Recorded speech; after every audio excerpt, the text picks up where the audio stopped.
What's up, Big Ben? How are you? I'm all right. I can't think of anything too good here, but I'm here.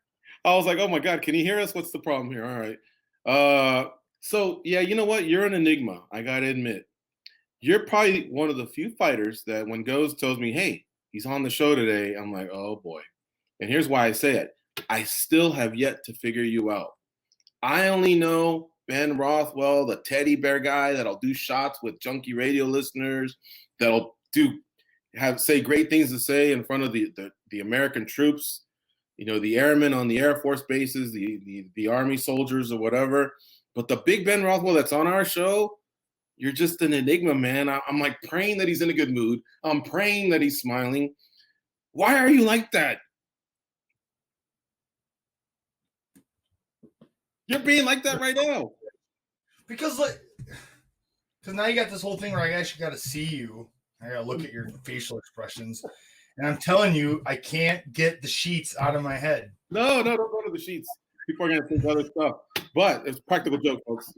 Trust me, practical joke. No, but seriously, there are some times on fight week, of course, when it's your fight week, it's our fight week too. We root for you. And there's just some times where you can tell, you got that game face on and you're a little miserable towards the media, whatever. And then all of a sudden, boom, and you just light up and you smile and you have fun with the media. So I'm praying that this is going to be a good one. Well, you caught me at a good time. Good. You caught me after the fight. Not this, you keep texting me and you guys want to do stuff before the fight. That's critical time. I have to stay focused. And I honestly don't like talking about the fight itself. It's like I just got to get out there and I got to show everybody what's going on inside. Because I feel like as soon as you talk about it, now here's this dice roll and the karma and everything else that goes into it. And if you notice, the last few years, the year of the shit talker, it's not gone well for those guys. Guys have been ended up on the wrong side of beatings that have turned martial arts into the trash talk. There was a guy several years ago, he had lots of money, did great with it. You even see Mr. Conor McGregor's changing how he does things. He still talks some, but you can tell the guy is definitely humbling and changing. And we got to figure out a way to be interesting, like talk about stuff, but just the straight up trash talk. And I mean this, and I really don't like this guy. And then you get your ass kicked. That's what I've been noticing. I think it's the sport fighting through all this, saying we're not boxing, we're not anything else, we're mixed martial artists. And to a point, we got to try to act like it, especially outside of the cage. That's, to me, the most important. Inside the cage, be a savage, be selfish, be what we got to be to win these fights. That's why they watch. They watch us to go in there and destroy each other, essentially. But after it, we got to hug each other. We got to take care of each other now more than ever. I see things are changing in the sport, and the fighters really we gotta lock hands and we gotta take care of each other. Jeez, you that was a great answer. You covered a lot, and that was really, really a great answer. I guess the only pushback I would say is I have found that there's a formula to promoting fighters and fights. It is through the pumping up of the fight itself, and you're right. Sometimes it can derail if you're too hardcore of a trash talker or whatever, but I want to get more fans and I want to get you guys paid. You know what I mean? And so I want more people to find out who the fuck Big Ben is, who the Reem is, who Ngannou is. The more eyeballs, the bigger the paydays. You mentioned boxing. I want to see those types of payouts for you guys because I've seen the camps. I mean, I haven't been with you for 2 months, but I've seen you train. I've seen how everybody trains. Your guys' camps are much tougher than the boxers.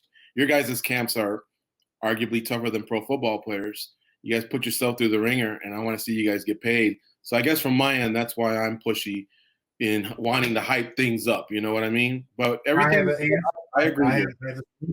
I have the solution. And props to Francis Ngannou. The heavyweights especially. We were the marquee division in boxing, and unfortunately – I think during the Cain Velasquez era, and there was a period of time, the heavyweights fell off, and the UFC started promoting other weight classes, which did an outstanding job. But the heavyweights kind of got lost in the mix. And now I feel like people are starting to remember, And again, props to Francis, which many of us heavyweights, we bring that kind of action. We're going to knock people out. We're going to smash people. And Francis isn't much of a talker. Man, the guy's making a lot of noise, though. And to me, that's what I've always wanted inside. That's how you make the noise. Great performances. Go out and end somebody. And we're going to get the attention back. We're going to show people. That's why you tune into heavyweights. Mixed martial arts is exciting. I mean, I watch all. I got guys that I like through all the weight classes. I appreciate the technique and the skill. But we want to get more just the average people in, knock somebody out. People understand that. I don't know anything about submissions. I don't know about this grappling and what is these takedowns. All that guy's face first knocked out. I understand that. And that's what we need. That's why they love knockouts so much, because the general public can understand it. In the heavyweights, it's our job. People expect some good finishes. I mean, we connect, people get ended. So we just got to go out there and keep fighting ferocious like we have been. I feel like it's kind of warming up, like things are getting going with the heavyweight division, especially. We just got this little situation with the champ and the challengers, but I feel it. I can sense it. It's working itself out quick. I think the heavyweights are going to get back to entertaining. We're going to knock some people out and get this division rolling. You're right, man. These past few weeks, we had Overeem win, you won, Arlovsky won, Olenek won. There was a lot of big guys that were in action, definitely. And that division is exciting. You're right, at the top, there just seems to be this little log jam in terms of when those two guys are going to fight. But Blades and Ngannou, the other guys I mentioned, Dos Santos, Volkov, it's pretty thick and heavy, man, with you guys. And I think this could be, this year in 2021, could be a very exciting year. Now, I agree. Just because I'm a very curious cat, who are some of your other fighters you said in other divisions that you watch and you're a fan of? Who are some of the other fighters that you've become a fan of, or you just enjoy watching them perform? It's tough. I really looked the champs down the board. Obviously got there for a reason. I'll go all the way back to Demetrius Johnson. Was always so impressed by him. The way he was so dynamic and put everything together. And I think like a lot of people, I felt bad that maybe he didn't get his dues paid. He didn't get his, he put in, and dues paid, I mean, he put his dues in. I don't think he got paid for it. And but guys like Uriah Hall, even Dominic Cruz. I mean, I watched that guy for a long time. Now he's moved on to commentating. Paul Felder, Michael Bisping. I love how these guys, Daniel Cormier, have shown we're more than just fighters. Like, these guys are going on and expanding and showing that there's more to us. They're speaking intelligently. And it's a cool dynamic to see. And all those guys are exciting fighters on top of it. And just move right up the board. Yoel Romero just impressed me because of his age. And the guy is so dynamic. So many of the heavyweights that are older than me. I spoke about all those guys earlier. They're the ones, people are like, how long are you going to keep doing this for? I go, as long as I got 42-year-old guys still knocking people out, I'm like, I better keep going. I'm like, I still got a few good years left in me too. So it's just a lot of guys down the board. You fought 4 times in 14 months.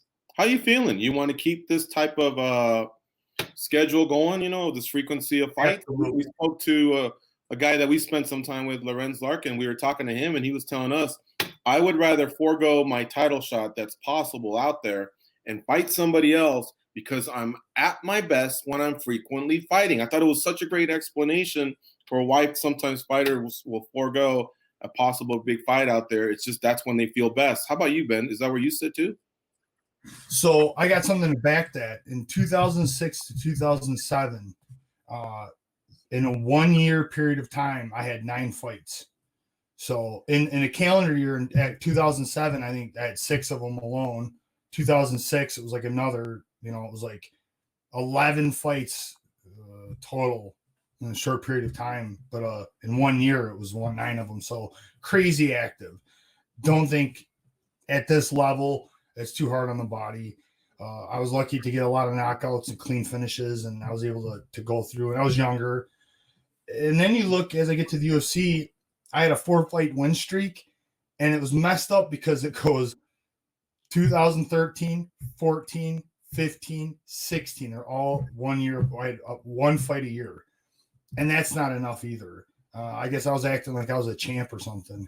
And then on top of it, I took a layoff, and way too much time in between all of it. And I come back and I'm proud that I'm kind of right in between being a super active and not active enough. I kind of found that 3 to 4 fights a year. I think for the next couple of years, I can sustain that. A fight like this, I needed a week off or so, but I'm pretty healthy, and I hope I can fight in the next 2 to 3 months and keep on the schedule. I think, yeah, every 3 to 4 months, be able to fight. As soon as it goes past that, it's too long. Ben, overall, your assessment of going out there and fighting in this era, having the things that you had to do, the swabs, all that stuff, is it something that you were okay with? Did you feel like at any moment it put any stress on being a fighter? Was the feeling any different when you were in the cage that night? It was the opposite for me. It was like I had a little bit of inconvenience. We had to do the medical tests and stuff. That was a little inconvenience compared to which I know it can't continue. And I was really just trying to enjoy the fight week because we need to get the economy back and things need to be busy. But for this moment, I enjoyed walking through O'Hare Airport. Anybody in my area knows that airport is a madhouse any day of the year. And to kind of stroll through easy, the plane wasn't crowded. It was like half full. Get home to the airport, easy traveling through the city, got to the hotel. Everything was super chill. I only seen fighters and staff, really. I got my own workout room. The night of the fight, we had our own room dedicated to us. So this sounds like simple things, but as a fighter, that's the stress. That's the stress of having chaos and stuff all around and people and this and that, and things are out of line and not organized. That messes me up for fight week. So none of that happened. I felt the UFC did the best they could for the circumstances. I felt safe the whole time. I'm home now, healthy. So it's just a great experience. And for everyone else in the world that would have been against this, I say it again, props to Dana White and UFC. They made it happen. And for a guy like me, getting a fight in right now is huge. Because if they didn't, I think if I'm in Bellator or somewhere else, they might not fight this year or late in this year. For me, that's way too long. So it was a great week. After the fight, when you gave the name of who you want next, I think we all just kind of looked at each other and went, hey, that makes sense. That's a good fight. And it makes sense on paper. Did the UFC say anything? Like, were they on board with that? Because things are going a little differently now with the way they're setting up cards, do you expect to hear from them soon, or is this going to be a process that's going to be dragged out a little bit? I just heard things, and I heard I don't think I'm getting that fight. I didn't hear too much specifics, but I'm pretty sure Olynyk he's fighting someone ranked higher. Definitely somebody ranked higher than him in the top 10, and that's not me. So just have to move on. And I think I've asked for fights throughout the last 10 years, and I've never got one. So I'm used to it. Well, I'm going to be a nerd for a second, and this is probably your time to say you've been a nerd the whole time. But during that OSP fight, there were a lot of people that kind of looked at it at times as the Von Preux versus the Gogo. And we were hoping there would be a moment where that could maybe happen. As a fighter, I know that your main goal is to get the victory, but was there even like a little piece of you that said, it would be sweet if I could slap this Gogo on this guy? Did that cross your mind at all during the fight? Before the fight, during the fight, yeah. I mean, if I get him in the right position, for me, that's a finish. When I had him on his hands and knees, I didn't really apply it. He was hand fighting on top of it, and that's not a position that I get it from because he has two hands free and he's on his knees and he's able to belly down if he really needed to. I'm not looking for a finish there, but I did bother him with it, and I was able to stack all my weight on top of him, which couldn't be comfortable for him. And if I had pride rules, I'd have been dropping knees onto his dome, but it just didn't happen. Honestly, I thought maybe there was going to be more of our grappling because I really, really was convinced he was going to shoot. So a lot of my hesitation through all 3 rounds was planning on his double leg, planning on him looking for a single. And then we really could have seen kind of where him and I were at, but he didn't go that route. I think my weight really messed him up. I don't think it was something. I think it's mentally you're like, yeah, I got this. But once he felt it, I could kind of tell like things were changing in his mind. And his cornerman wanted him to shoot, and the fact that he like was unwilling to, I feel like it really threw everything off with him. I think because if he did go for the takedown and I brutally sprawled on him or reversed him, it was going to be detrimental to him. I think it was going to completely take him out of the fight, and he didn't want to risk that. So we didn't get to see the two submissions go against each other. Big Ben, let me ask you a question here. Should more light heavyweights consider going to heavyweight? I mean, they walk around at heavyweight. So, a lot of them walk around at 230, 240. Hell, we used to hear that Forrest Griffin used to get up to 250 and maybe just fill out a little bit and not even have to worry about a weight cut. And yeah, we can cite OSP. It didn't go well for him in this fight, but Alistair Overeem at one point was a 205er, and he's become a pretty decent heavyweight. What are your thoughts in terms of, could the heavyweights have a little bit more talent? A little bit more, I guess more, have a deeper division if more light heavyweights just considered maybe making that move. Like, in other words, you just cited how he probably didn't like feeling the big mass that is Big Ben Rothwell, but from your end, are some of those guys also a little bit tougher to get your hands on them or whatever? Like, do they present challenges? It's really tricky. I think there's ideas for both. So had OSP came on and run around circles and I got super gas and he won the fight, they'd be like, oh, there's this awesome speed factor and conditioning and all these things that these lighter guys can use. But that didn't really stand true. And I think OSP's biggest asset at 205 is the guy is a heavyweight. He weighed in more than two of the heavyweights that fought that night. The guy's a monster. He's as tall as me. He's 240 pounds. He's a big dude, all muscle. So a lot of these 205ers are heavyweights.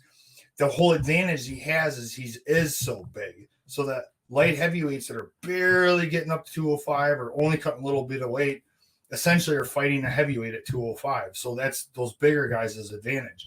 Now OSP moved up.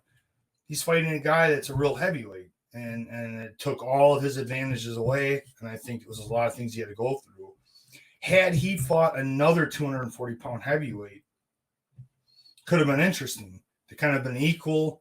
And I think that OSP cutting all that weight, because let's be honest, that's got to be a serious weight cut. That has got to affect what kind of damage he can take, because I've watched him get hit with less and get flattened when he cut in 205. I hit him with some really good uppercuts and some hard knees. Not my hardest shots, but I've knocked people out with less. And he took it. So his chin was better. So I feel like that's pretty important too. He went cut weight and he was getting dropped by smaller guys. How much did the weight cut affect? And I know dietitians and people out there try to say it doesn't affect it. And I'm calling bullshit. When a guy cuts 40 pounds, fights the next day, 100% that's going to affect his cardio, is going to affect his chin. So that's something that a lot of people are just kind of brush under the rug and don't think it's a thing. I think OSP proved it's a thing. Now, the guys that are like, you got your Randy Couture's and Daniel Cormier's, they just got a really good game plan and a style that they come in and fight. Some of these heavyweights don't have good wrestling. They don't like jiu-jitsu. I see that as a huge advantage for me, but also a big problem with a lot of heavyweights. And a lot of these 205ers, they can come in and absolutely double leg and smash a lot of these heavyweights on the ground. So there is an advantage. It just depends on the matchups.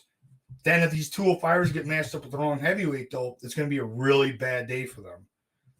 So it's a really tough area to call. Ben, you mentioned the Oleinik ship has kind of sailed. What are some of the other names that are being floated around, whether them floating them to you or whether you maybe expressing on this show of who you want to fight? I had that. It sounded like it was right there at the cusp of the top 10.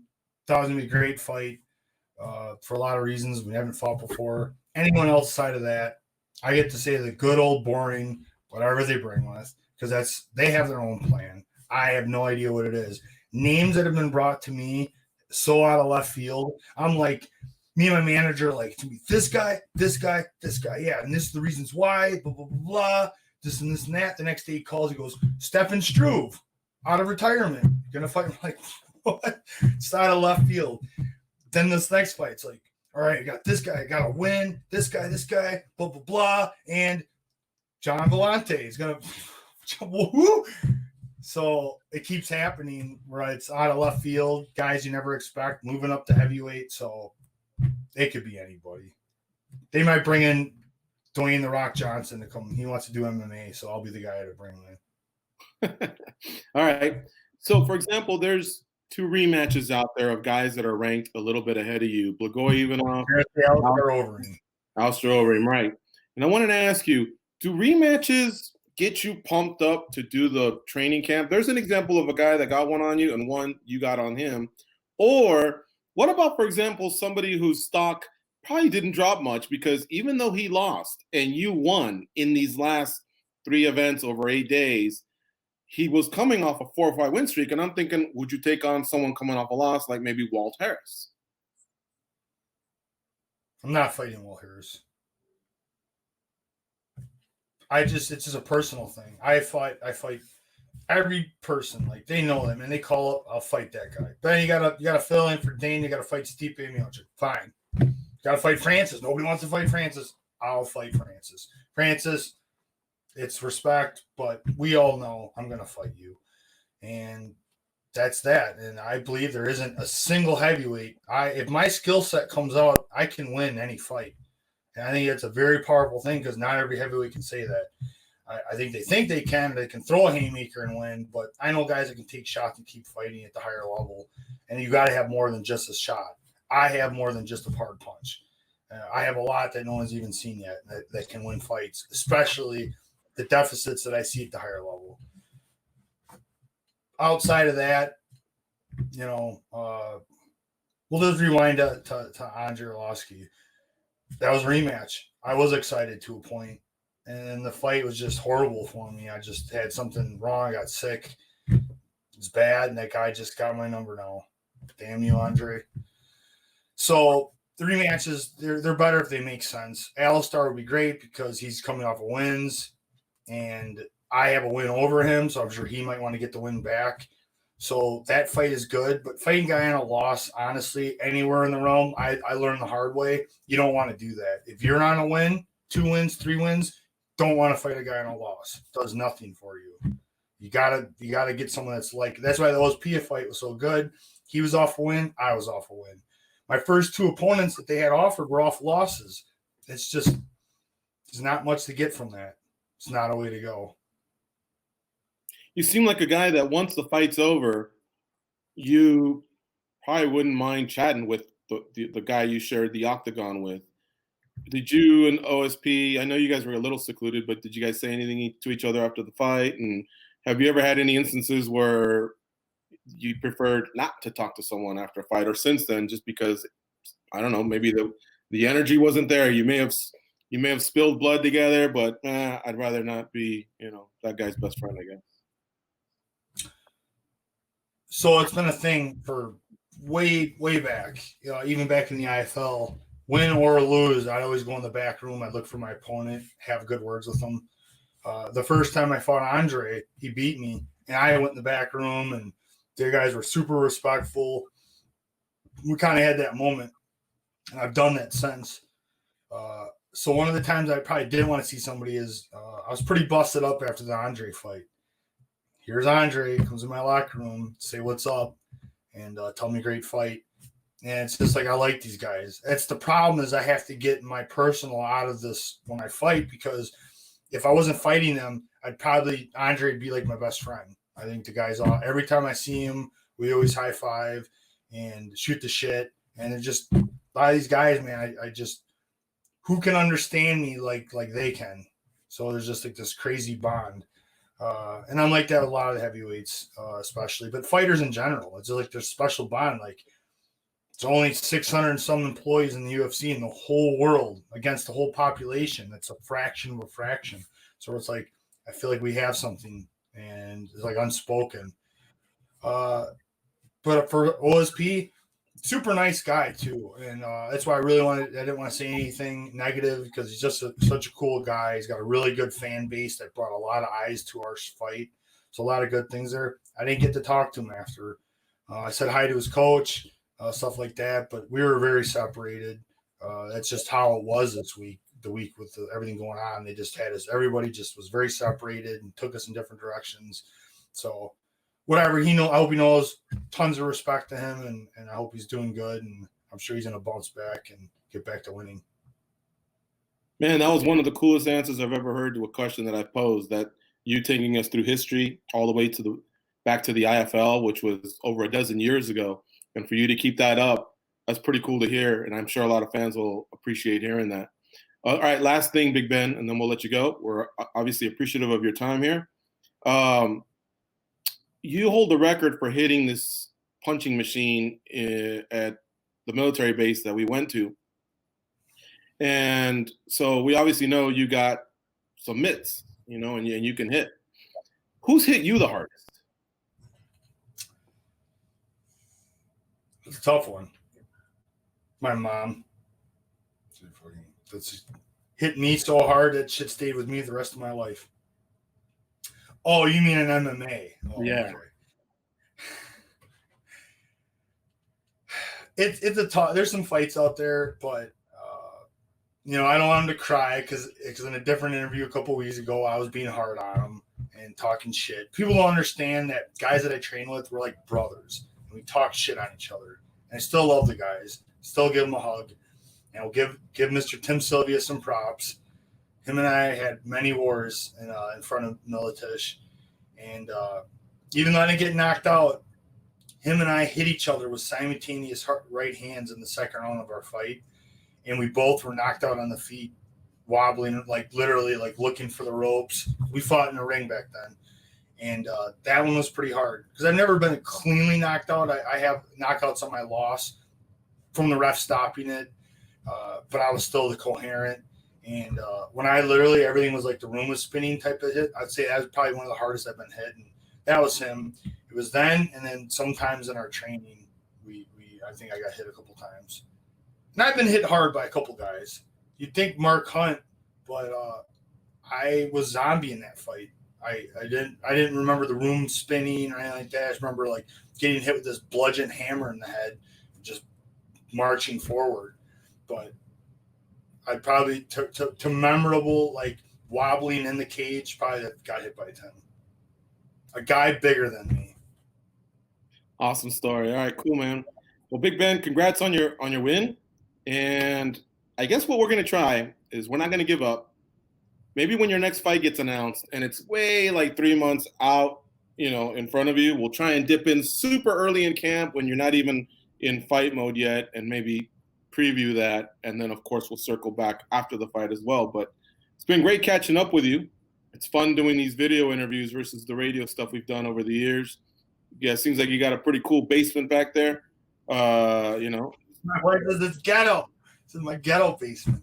Nah, it looks pretty cool what you got there. With some Viking stuff. And anyway, thank you for the time. I miss you guys. I really miss you guys. I'm really happy to be here, and I hope we get to do more stuff together. Sounds good, Big Ben. Take care. Enjoy your day. Thank you, guys.